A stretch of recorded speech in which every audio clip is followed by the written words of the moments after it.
तो आप सभी का स्वागत है आपके अपने वन स्टेप ऑनलाइन क्लासेस में। मैं धर्मवीर कुमार। आज ज्योग्राफी का हम लोग जो है उत्तरी हिमालय पर्वतमाला पढ़ रहे थे। उत्तरी हिमालय पर्वतमाला में दो जो है पार्ट्स बन चुका है। पार्ट 1 में ट्रांस हिमालय और पार्ट 2 में जो है हमारा ग्रेट हिमालय और मिडिल हिमालय, लघु हिमालय की जो है चर्चा हम कर चुके हैं। आज हम लोग जो चर्चा करेंगे वह हिमालय की तीसरी श्रेणी जो महत्वपूर्ण है वह शिवालिक।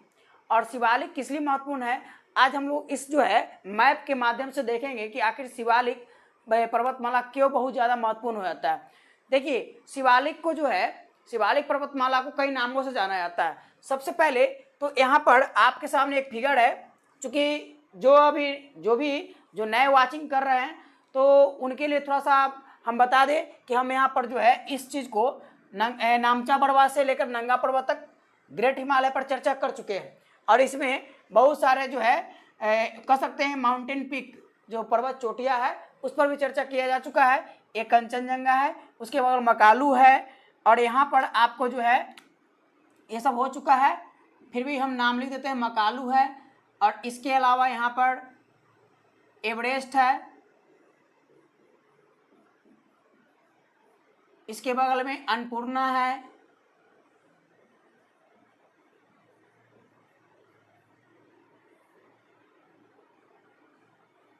धौलागिरी है हमारा,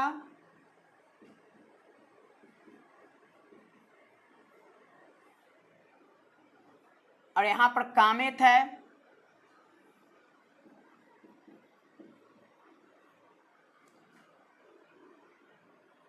नंदा देवी,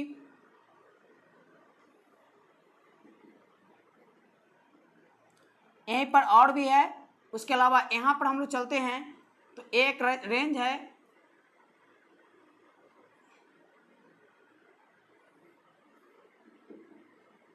बंदर पूंछ,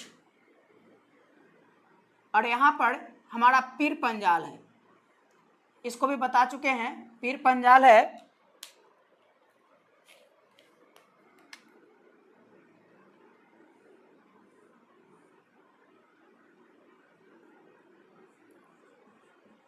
पीर पंजाल,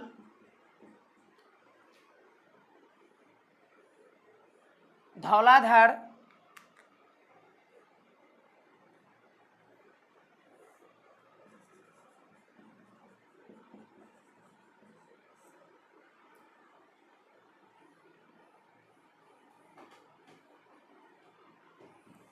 नाग टिब्बा,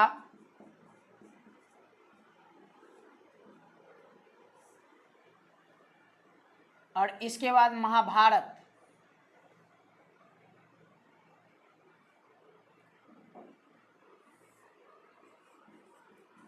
महाभारत श्रेणी। ये हमारा जिसको हम लोग कहते हैं, टोटल को हम बताए थे, ये दोनों ये सभी सम्मिलित कहलाते हैं मिडिल या लघु हिमालय। मध्य या लघु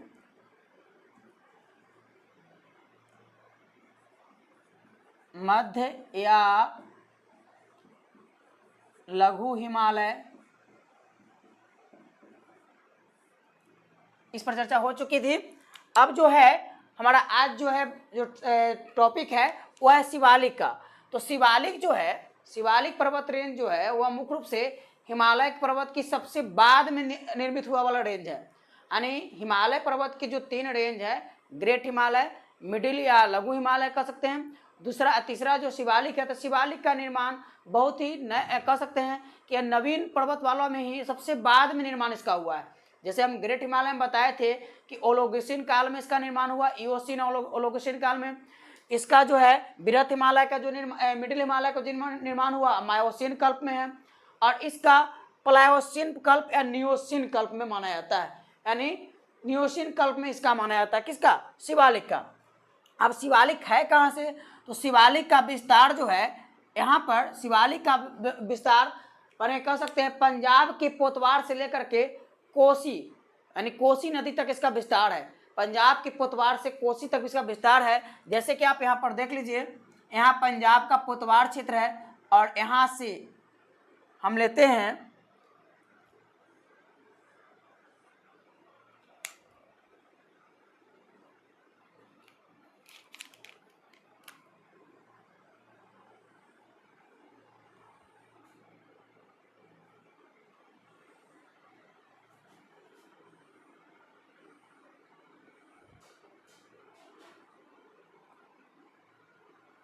और यहाँ तक है।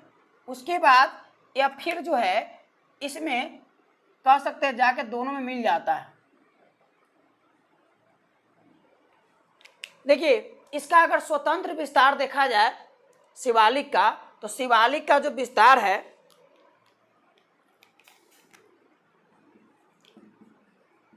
शिवालिक का विस्तार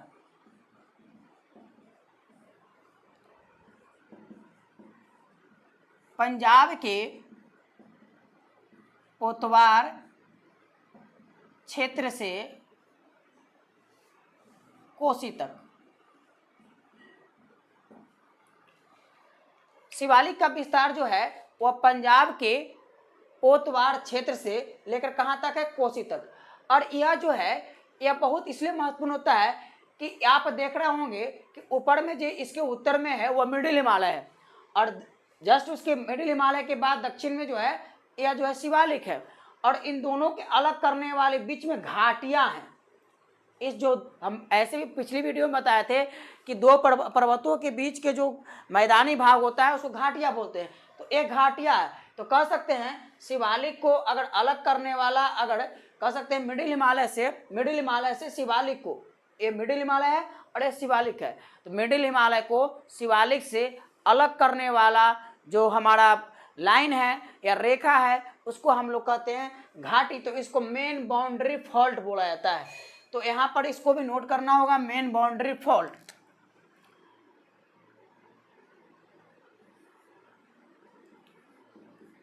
शिवालिक को लघु या मध्य हिमालय से अलग करने वाली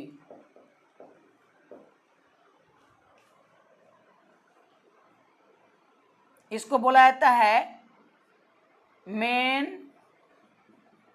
बाउंड्री फॉल्ट। और लघु हिमालय यानी मध्य हिमालय और ग्रेट हिमालय को जो अलग करने वाला होता है उसको भी लिख देते हैं लघु हिमालय एवं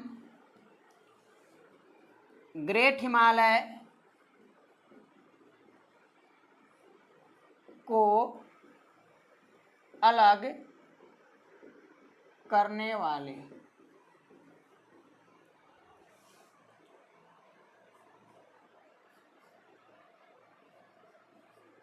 main central thrust, main central thrust, main central thrust. और तीसरा हमारा जो है आप कह सकते हैं ये हमारा कौन हिमालय है, मिडिल, और उसके ऊपर कौन है, एक ग्रेट हिमालय है। और ग्रेट हिमालय और इसके ऊपर कौन है, ट्रांस हिमालय। तो ग्रेट हिमालय और ट्रांस हिमालय को अलग करने वाला को रेखा को हम बोलते हैं इंडो सच्चर जोन, उसको कह सकते हैं सच्चर जोन या हिंद लाइन। तो तीसरा ग्रेट हिमालय एवं ट्रांस हिमालय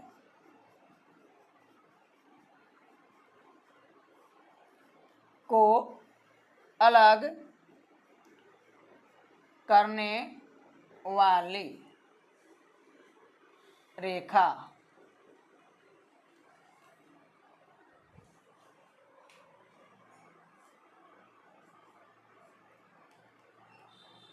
इसका हो जाएगा सच्चर जोन,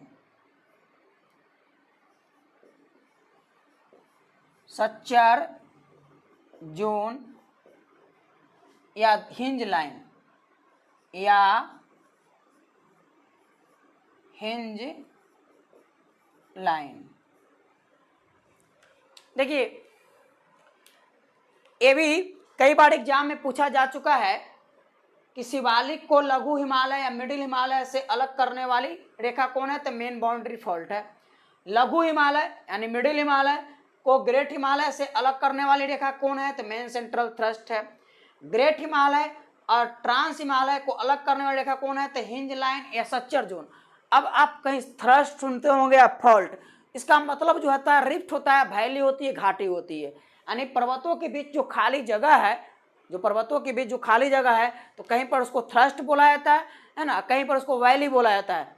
तो यह जो है इस चीज पर आपको देखना है कि यह तीनों में से, हाँ और एक बात और भी, कभी कभी ऐसा भी क्वेश्चन आता है, कभी कभी क्वेश्चन ऐसा भी आता है कि शिवालिक को, अब शिवालिक तो हो गया, अब शिवालिक के बाद जो है शिवालिक पर्वत को गिरिपद कहा जाता है, पर्वतों का गिरिपद कहा जाता है, यानी हिमालय का गिरिपद उसका एक नाम है ना, तो गिरिपद नाम है। तो इस गिरिपद के बाद जो है शिवालिक के बाद मैदानी भाग का विस्तार होता है, यानी ग्रेट हिमालय, वहाँ मिडिल हिमालय, उसके बाद जो शिवालिक है। और शिवालिक के दक्षिण में कौन है, शिवालिक के दक्षिण के में जो है 4 भौतिक इकाई बांटा गया है। शिवालिक के दक्षिण में पहला जो है कहा जाता है वह है गिरिपद, और गिरिपद भी जो कहा जाता है, गिरिपद में जो है कई ऐसे पथरीली कंकरीली जो है, माने कह सकते हैं आकृति वाला जो है, पथरीली कंकरीली भू आकृति होती है, जिसको हम लोग भामड़ कहते हैं। उसके बाद तराई होता है, उसके बाद बांगर होता है, तब खादर होता है। ये 4 प्रकार की बातें आती है।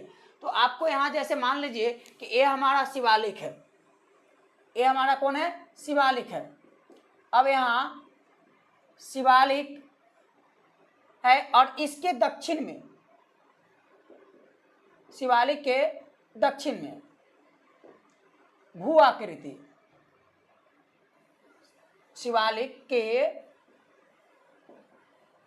दक्षिण में भू आकृति। तो इसको आप 4 सेक्शन में ले सकते हैं। पहला भामड़, दूसरा तराई, तीसरा बांगड़, चौथा खादर। अब हम लोग भामड़ के बारे में यह जानते हैं कि भामड़ होता क्या है। तो भामड़ जो है, भामड़ होता क्या है, तो आप ऐसे भी जान रहे हैं कि शिवालिक जो है, शिवालिक को सबसे लास्ट गिरिपद कहा जाता है। हिमालय का कह सकते हैं, हिमालय का जो है तो माने सबसे बाद वाली श्रेणी है, सबसे बाद में निर्माण हुआ है। तो इस प्रकार से जो है इसके बाद जो होता है कंकरीली पथरीली, यह भाग है। पहला भाग जो है कंकरीली पथरीली है। इसमें क्या होता है, इसमें ज़्यादा जो है इसके इस क्षेत्र में कंकरीली पथरीली जो है अब भू आकृति पाई जाती है। और ऐसी स्थिति में जो कंकर पत्थर में जो कंकरीली पथरीली जगह है, तो वहाँ पर जब नदियाँ निकलती है तो नदियाँ प्रायः यहाँ पर दिखाई नहीं पड़ती है। यहाँ पर नदियाँ क्या होती है, दिखाई नहीं पड़ती है। तो भामड़ क्षेत्र में नदियाँ दिखाई नहीं पड़ती होगी, है ना। भामड़ क्षेत्र में नदियाँ क्या होती है, दिखाई नहीं पड़ती है। और यह कैसा होता है, कंकरीली पथरीली होता है ना, कंकरीली और पथरीली भू आकृति होती है। अब मुख्य रूप से इसमें जो पत्थर होते हैं वह बालुका पत्थर होते हैं, चूना पत्थर होते हैं, ये सब पत्थर होते हैं, बालुका, चूना पत्थर, है ना, कांग्लोमेरेट, इस टाइप के जो पत्थर होते हैं। तो यहाँ पर हम लोग ये बात जो है क्लियर हो गया कि भामड़ पर हम लोग विस्तार से चर्चा करेंगे जब हम लोग मैदानी भाग पढ़ेंगे, ठीक है। माने कह सकते हैं भारत की जो भू आकृति पढ़ेंगे तब उस पर चर्चा करेंगे। फिलहाल इस पर इतना आपको कॉन्सेप्ट रखना है कि भामड़ क्या है, तो पथरीली कंकरीली आकृति है। पथरीली जैसे मान लीजिए शिवालिक के बाद जो है पर्वत के बाद कैसा आकृति हो गई, पथरीली कंकरीली। तो पथरीली कंकरीली आकृति है और यहाँ पर नदियाँ प्रायः क्या होती है, लुप्त हो जाती है। और यहाँ पर नदियाँ प्रायः लुप्त हो जाती है। यहाँ तराई क्षेत्र में क्या होता है, नदियाँ दिखाई पड़ती है। तो भामड़ क्षेत्र में नदियाँ दिखाई नहीं पड़ती है। और तराई क्षेत्र में क्या होता है, नदियाँ फिर जो है अपने निकल आती है, कंकरीली पथरीली से ऊपर में निकल आती है। और यहाँ का जो मैदान होता है वह दलदली होता है ना, तराई क्षेत्र दलदली होता है। तो यह तराई क्षेत्र होता है। सुनते होंगे नेपाल की तराई, है ना, आप मुख्य रूप से हिमालय की तराई, तराई क्षेत्र होता है। उसके बाद बांगड़ जो होता है, यह जलोढ़ मैदान है। एक बांगड़ क्या है? जलोढ़ मैदान है। तो जलोढ़ मैदान के दो भाग। जलोढ़ का मतलब हुआ यानी जल के द्वारा जो बह करके लाया गया अवसाद है। जल के द्वारा जो बह करके लाया गया अवसाद है, यानी जल यानी नदी, नदी जो बहा करके अवसाद लाती है और उस अवसाद से जो मैदान निर्माण हुआ उसको कहते हैं जलोढ़। जलोढ़, जल को बहा कर लाया, जल को ढोकर लाया, जलोढ़। उसका अगर शाब्दिक अर्थ देखा जाए तो ऐसे पता चलता है जलोढ़। तो जलोढ़ का मतलब होता है जल द्वारा ढोकर लाया गया, जलोढ़। तो जलोढ़ मैदान है, इसको आप यहाँ पर ऐसे लिख सकते हैं दोनों को, एक जलोढ़ मैदान, जलोढ़ मैदान। अभी जलोढ़ मैदान में क्या है? ये जो बांगड़ है ये बांगड़ पुरानी है। बांगड़ कैसी है? पुरानी है, ये पुरानी है। और ये जलोढ़ मैदान ये कैसी है? तो ये हमारा जो है नवीन है। Concept clear? भांब यानी हमारे पास बांगड़ और खादर दो बातें आया। तो बांगड़ क्या है? जलोढ़ मैदान है। और खादर भी क्या है? जलोढ़ मैदान है। बहुत सा लोगों को यहाँ पर कंफ्यूजन होता है ना, बांगड़ और खादर में। तो आप इतना ही जान रखिए, बांगड़ और खादर है क्या? जलोढ़ मैदान है। जलोढ़ का मतलब जल के द्वारा जो ढोकर लाया गया अवसाद है और उससे निर्मित मैदान होते हैं, उसको हम कहते हैं जलोढ़ मैदान। और पुरानी मैदान को, जो पुराना है या उसको पुरानी मैदान को बांगड़ कहते हैं। यह थोड़ा ऊंचा होता है, माने जो है इसकी ऊंचाई, माने इसकी जो है जलोढ़ के खादर की अपेक्षा यह पुरानी है और यह जो है ऊंची होती है।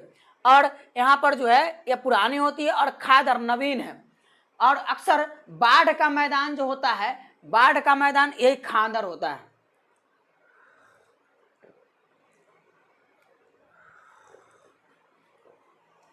तो बाढ़ का जो मैदानी क्षेत्र है वह कौन है? खादर है, बांगड़ नहीं है। बांगड़ में बाढ़ बहुत कम, माने कह सकते हैं वो तो पुराना है। तो बाढ़ का प्रभावी रूप जो है खादर में देखा जाता है। और नवीन यहाँ पर कापद्रा मिट्टी लाई जाती है। सबसे अधिक यानी उपजाऊ मिट्टी, सबसे अधिक खेती लायक भूमि जो होती है यही होती है। अब इस सब क्षेत्र में खेती लायक भूमि नहीं होती है, तो सबसे ज्यादा खेती लायक भूमि क्या होती है? वह खादर में होता है। ठीक है, तो एक क्लियर हो गया कि शिवालिक के दक्षिण में क्या गिरती है? ये चार प्रकार का शिवालिक है। शिवालिक के दक्षिण में वो गिरती है, उसको बांट दिए भामड़, तराई, बांगड़, खादर। यहाँ पर कंकरीली पथरीली भाग है। भामड़ क्या है? कंकरीली पथरीली भाग है। नदियाँ प्राय विलुप्त हो जाती है। तराई में नदियाँ दिखाई पड़ती है और यह जो है दलदली भाग है। और बांगड़ और खादर नवीन जलोढ़ मैदान, यानी जलोढ़ मैदान है, एक नवीन है और एक जो है पुरानी है। अब हम लोग शिवालिक के बारे में कुछ और भी चर्चा करेंगे। शिवालिक को जो है, शिवालिक पर्वत को गिरिपद पर्वत भी नाम जाना जाता है। तो शिवालिक का दूसरा नाम क्या है? शिवालिक का एक नाम आप जान लीजिए, एक और नाम क्या है? गिरिपद। एक और नाम भी है इसका शिवालिक का, एक नाम इसको है मैनाक पर्वत। मैनाक। तो ये शिवालिक का ही नाम है, ये सब शिवालिक का ही नाम है।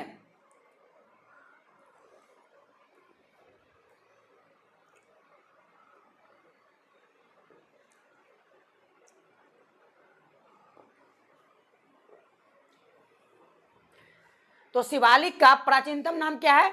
मैनाक है, गिरिपद भी है और शिवालिक भी कहा जाता है। शिवालिक का शाब्दिक अगर अर्थ देखा जाए, शब्द को तोड़ा जाए तो इसका मतलब होता है शिव जोड़ अलग, है ना, शिव जोड़ अलग। और शिव जो है सांस्कृतिक वैदिक देवता, जो है वैदिक देवता है।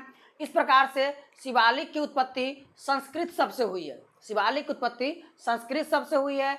और शिवालिक का सबसे कहीं कहीं आपको दिखाई पड़े, कहीं कहीं एक नाम और मिलेगा, वह होता है बाह्य हिमालय या आउटर हिमालय।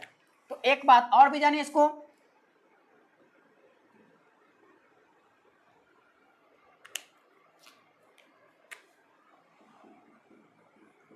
इसको हम लोग आउटर हिमालय भी कहते हैं, बाह्य हिमालय। बाह्य हिमालय,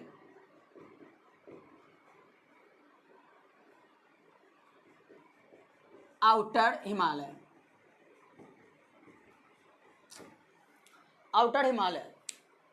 आउटर हिमालय अगर वर्ड कट रहा होगा तो आप मेरी आवाज पर ध्यान दे दीजिएगा, है ना, क्योंकि यहाँ पर हम थोड़ा ज़्यादा ही ये दर्शाने के लिए ले लिए हैं। शिवालिक को बाह्य हिमालय कहा जाता है, बाह्य हिमालय, और उसको जो है आउटर यानी आउटर हिमालय भी इंग्लिश बोलते हैं। अब आउटर क्यों बोलते हैं समझा देते हैं। जैसे ए आप देख रहे हैं कि ए हमारा विड्थ है, ठीक है। अब विड्थ है तो इसको अगर ये सेंटर माना जाए, केंद्र माना जाए, क्या माना जाए, केंद्र माना जाए। अब यहां से हम ऐसे चाप खींच रहे हैं, ठीक है। तो चाप खींच रहे हैं तो इस प्रकार से चाप अगर बनना शुरू हुआ तो ए जो हुआ, ए देख रहे हैं, ए आया, इसके बाद ए भाग आया, इसके बाद ए भाग आया। तो अगर इस टाइप के भाग आए, पहले ई वाला आया, फिर ए वाला आया, और एक उसके बाद ए वाला आया, तो बाहरी भाग कौन होगा, बाहरी भाग कौन हो गया, ये तो अंत हो गया, इसको हम अंत हिमालय बोल सकते हैं, है ना, इंटरनल हिमालय बोल सकते हैं, है ना, ये भी अंत हिमालय। लेकिन सबसे बाहर में कौन है, एक वृत्त के अनुसार अगर समझा जाए तो बाहरी कौन हुआ, ए वाला, तो इसको हम बोल सकते हैं बाहरी भाग, ठीक है। तो बाहरी भाग हुआ, इस प्रकार से इसे बाह्य हिमालय भी कहा जाता है, आउटर हिमालय भी कहा जाता है। तो शिवालिक के बारे में हम लोग इतना जान गए। अब शिवालिक के बारे में और कुछ बातें जो है, जो महत्वपूर्ण बातें हैं सो जानी। ये तो शिवालिक का नाम हुआ, और शिवालिक के बारे में विस्तार भी जान गए कि शिवालिक कहाँ से, पंजाब के पुतवार क्षेत्र से लेकर के कोसी तक। अब शिवालिक को हम एक बात जानना यह है कि शिवालिक के लिए होता क्या है कि शिवालिक और मिडिल हिमालय के बीच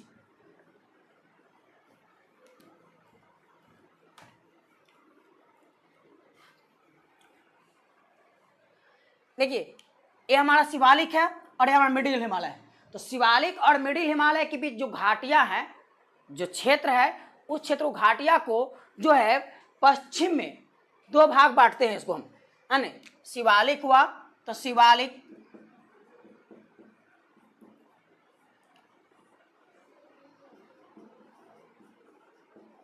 पश्चिमी भाग और पूर्वी।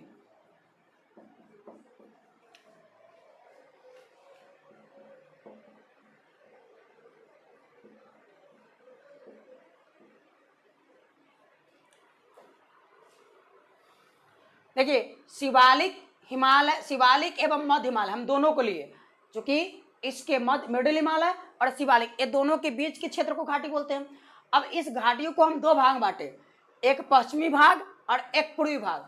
तो जो पश्चिमी भाग होगा, अब पश्चिमी भाग आप कहाँ से लीजिएगा, तो पश्चिमी भाग जो होता है मुख्य रूप से आप जो है नेपाल के पास पास महाभारत श्रेणी है, वहाँ से हम इसको अगर माने वर्गीकृत करते हैं, माने विभाजन करते हैं, तो पश्चिमी भाग इधर हुआ, ठीक है, और पूर्वी भाग इधर हुआ। तो पश्चिमी और पूर्वी भाग, तो आप जो है इसको कभी कभी ऐसा देखने को मिलता है कि यहाँ पर उत्तराखंड में भी, हमारा जो उत्तराखंड राज्य है, उत्तराखंड राज्य में भी यानी शिवालिक को दो भाग बांट दिया जाता है, उत्तराखंड में भी। यानी इस चीज को भी मेरे वर्ड पर ध्यान दीजिएगा, उत्तराखंड में भी शिवालिक को दो भाग बांट गया है।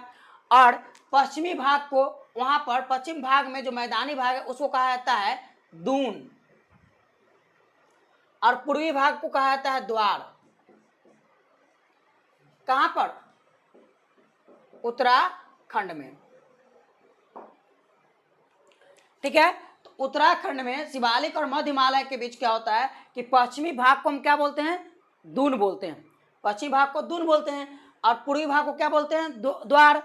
अब इस तरह से होता क्या है कि इसी दून में कई प्रकार की घाटियां हैं। दून क्या है, घाटियां है, द्वार भी क्या है, घाटियां है। अब जो है यानी कैसी घाटियां है, तो मैदानी भाग की घाटियां है, यानी मैदानी इलाका घाटियां है। तो इसमें जो है दून में आप सुनते होंगे देहरादून, देहरादून सबसे बड़ा होता है। उसके अलावा भी कई दून है, कोटली दून, पाटली दून। तो यहां पर हम लिख लेते हैं दून में कौन कौन हुआ, कोटली दून, आप लोग नाम सुने होंगे, ये जो है पर्यटक स्थल भी है, पाटली दून,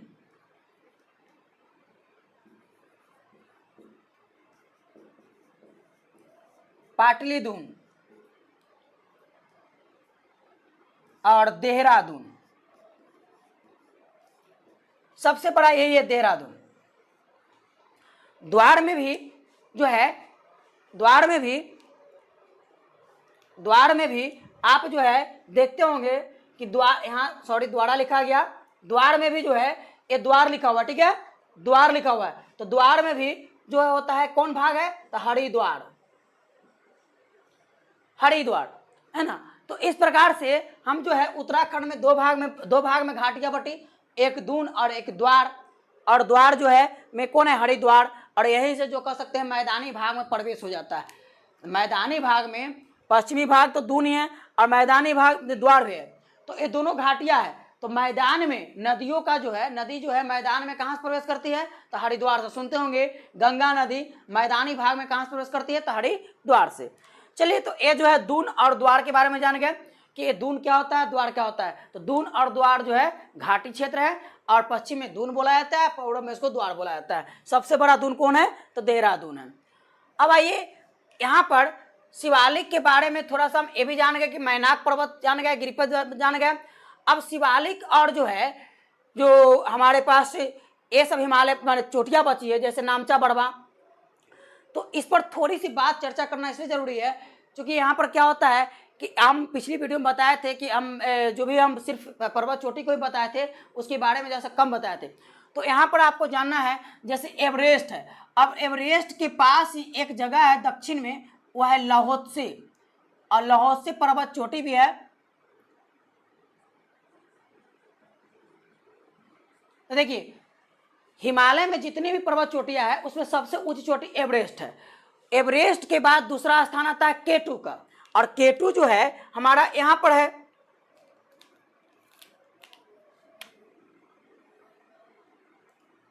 यहां पर केटू है।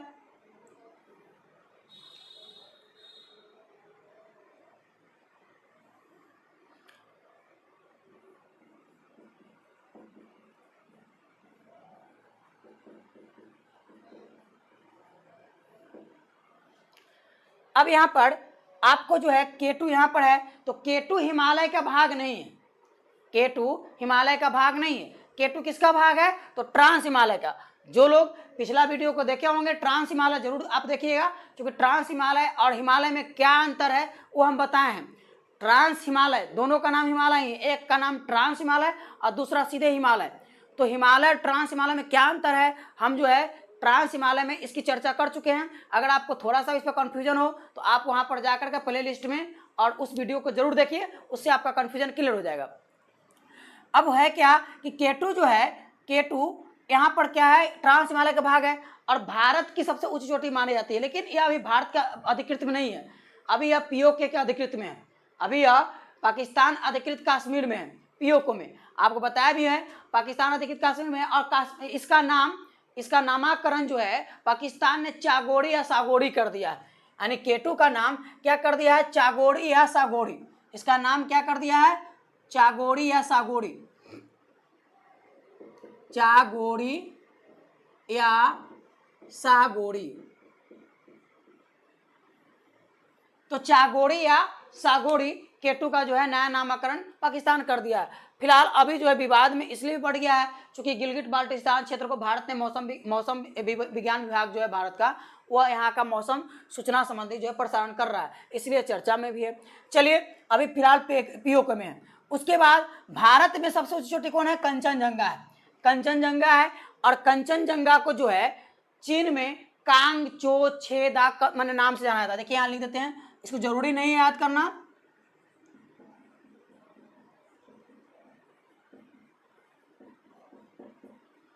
इसको कंचनजंगा को इस नाम से भी जाना जाता है, कांगचो छोदांग, यानी यहाँ पर। और दूसरा बात क्या है कि कंचनजंगा जो है, कंचनजंगा को 1955 में पहला बार है ना बर्डेन नामक व्यक्ति जो है इस पर चढ़ने में सफलता प्राप्त किए थे, है ना, इयोन चार्ली और बर्डेन ने यहाँ पर 1955 में चढ़ने में सफलता प्राप्त की। तो खैर ये बहुत महत्वपूर्ण नहीं है, लेकिन सबसे ज़्यादा महत्वपूर्ण एवरेस्ट है। एवरेस्ट का जो है नामकरण 1865 में हुआ। इस चीज़ को जान लीजिए कि एवरेस्ट का नामकरण कब हुआ, 1865 में, और 1865 में हुआ और जॉर्ज एवरेस्ट के नाम पर हुआ। जॉर्ज एवरेस्ट पहले ज्योग्राफर और सर्वेयर थे जिन्होंने इस चोटी को देखा था। जॉर्ज एवरेस्ट पहले व्यक्ति थे जो कह सकते हैं वह सर्वेयर भी थे और ज्योग्राफर भी थे, तो पहले व्यक्ति थे जिन्होंने इन चोटी को देखा। इसीलिए 1865 में इसका नामकरण क्या कर दिया गया, एवरेस्ट कर दिया गया। 1865 से पहले इसका नाम जो है पीक 15 था। तो यहाँ पर एक बात आपको याद रखना होगा एवरेस्ट के बारे में। एवरेस्ट नामाकरण 1865 में एवरेस्ट हुआ। इससे पूर्व इसे पीक 15 के नाम से जाना जाता था। पीक 15 इस चीज को भी ध्यान रखिएगा कि यह एवरेस्ट के नामकरण के पहले से किसका नाम क्या था, पीक 15 जो है इस टाइप का पीक 15 ध्यान रखेंगे, पीक 15 के नाम से जाना जाता था। यह रोमन में लिखा गया है, इसको ऐसे भी कर सकते हैं, पीक 15 के नाम से जाना जाता था। एवरेस्ट पर सबसे पहले चढ़ने वाले व्यक्ति न्यूजीलैंड के एडमंड हिलेरी और जो है शेरपा तेनसिंह नेपाल के थे। ये दोनों को याद रखना है, क्योंकि नाम तो बहुत लोग याद रखते हैं लेकिन इनका क्षेत्र भी याद रखिएगा। जो एडमंड हिलेरी थे वह कहाँ के थे, वह न्यूजीलैंड के थे, और शेरपा तेनजिंग जो थे वह कहाँ के थे, नेपाल के थे। तो यह जो है पहली बार 1953 में जो है यह इस चोटी पर चढ़ाई करने में सफलता प्राप्त किए। कौन, एडमंड हिलेरी और शेरपा तेनजिंग।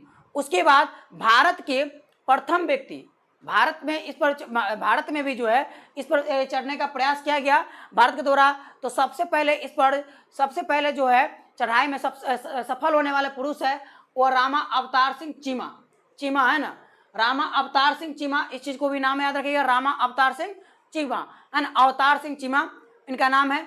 तो यह जो है इंडियन आर्मी के ब्रिगेडियर थे और इन्होंने इस चोटी पर भारत में मैंने सबसे पहले मैंने जो है सफलतापूर्वक चढ़ाई प्राप्त की, और भी 1865 के आसपास। दूसरी बात 1965 के आसपास है ना, अवतार सिंह चीमा इस नाम को जरूर याद रखिएगा, अवतार सिंह चीमा। चूंकि हर लोग के बहुत सारे लोग याद रखते हैं लेकिन अवतार सिंह चीमा का नाम बहुत कम ही लोग जानते हैं।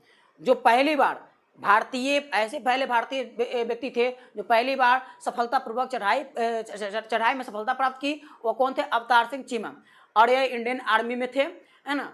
उसके बाद मैंने महिला में बछेंद्री पाल का नाम याद रखना होगा कि महिला में कौन थे। तो महिला में सबसे पहले चढ़ने वाली बछेंद्री पाल है ना, 1984 के आसपास।